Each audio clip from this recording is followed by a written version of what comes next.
এই পুরো হেয়ারের মধ্যে প্রচুর প্রচুর পরিমাণ ব্যাক ব্রাশ আছে, তোমরা তো দেখেছো, আমি তো ভিডিও শেয়ার করে দিয়েছি।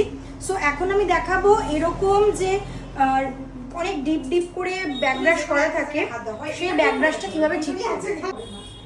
প্রথমে আগে ক্লিপসগুলো খুলে নেব, সারা মাথাটা একবারে নয়।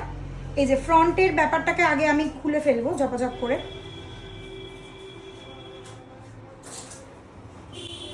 তোমার লাগলে বলবে, ঠিক আছে, আর আরাম লাগলেও বলবে, ঠিক আছে।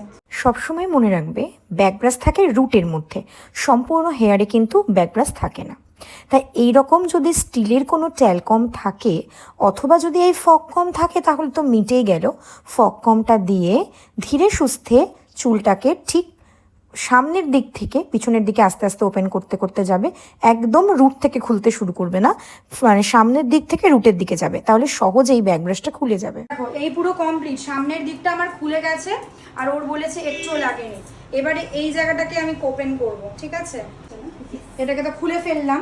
এবার এই যে দেখো পুরোটা কিন্তু ব্যাক ব্রাশ, একদম স্ট্রং ব্যাক ব্রাশ, দেখছো, দেখো একদম স্ট্রং ব্যাক ব্রাশ।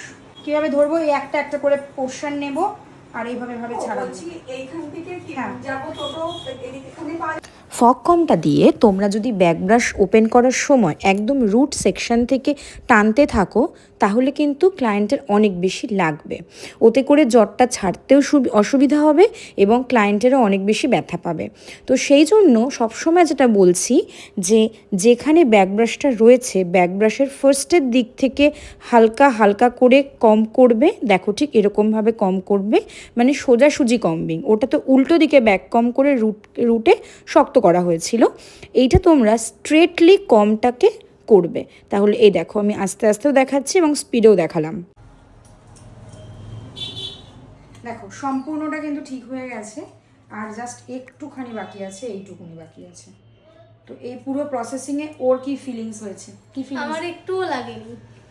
দেখেছো, ওটা ঠিকঠাকভাবে যদি ব্যাক ব্রাশটা খোলো তাহলে কষ্ট হবে না।